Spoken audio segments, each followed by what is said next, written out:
C'est en partie le nouveau visage de la présidence du MoDem d'Indre-et-Loire. Une présidence collégiale avec à sa tête un homme, Pierre Commandeur. Si l'élection d'hier a mobilisé peu d'adhérents, 90 sur 250 encartés, elle marque surtout la fin de la tutelle du siège du MoDem qui aura duré plus d'1 an. Les Tourangeaux vont donc pouvoir à nouveau fonctionner en autonomie. Hier, il n'y avait qu'une seule et unique liste en compétition, mais une liste qui se veut de rassemblement. C'est effectivement une présidence de rassemblement.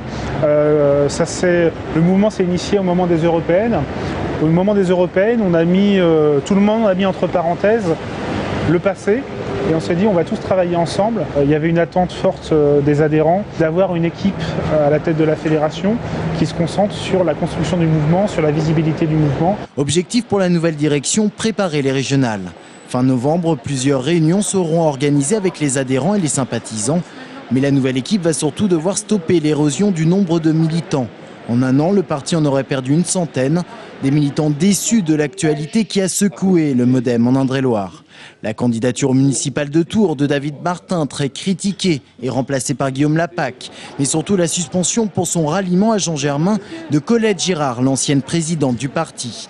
Le MoDem avait été ensuite mis sous tutelle. Cette nouvelle élection marque donc la volonté de tourner la page. Et pourtant, les critiques continuent, avec en tête Guillaume Lapac, vice-président sous la tutelle. Pour lui, les élections seraient illégitimes. On a travaillé autant que possible pour les européennes. Ce qui est sûr en tout cas, c'est que les vice-présidents qui ont été élus il y a 1 an n'ont jamais exercé leur mandat et qu'aujourd'hui on met fin à leur mandat sans leur expliquer pourquoi et sans leur demander leur avis. C'est un peu curieux. J'ai surtout l'impression qu'il fallait à tout prix couper la branche indépendante du MoDem pour donner plus de place à ceux qui veulent emmener le MoDem vers la gauche. Entre les divisions locales qui restent présentes et les difficultés nationales du parti, la tâche pour la nouvelle équipe ne sera donc pas simple. Ils sont nombreux à prédire un faible score au régional, mais Pierre Commandeur, lui, reste confiant. Le ministre de l'Éducation, Luc Châtel, était à Orléans hier après-midi. Il a rendu visite aux professeurs et élèves du lycée Voltaire. Luc Châtel entame une tournée des lycées de France. Objectif, présenter et expliquer la réforme des lycées voulue par Nicolas Sarkozy, réforme que le président avait lui-même dévoilée en début de semaine.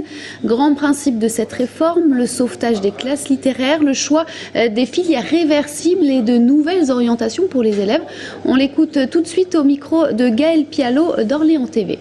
Les élèves, ils sont souvent abandonnés à eux-mêmes en matière d'orientation. S'ils n'ont pas la chance d'être dans une famille où les parents sont là pour les conseiller, eh bien, ils se sentent totalement démunis.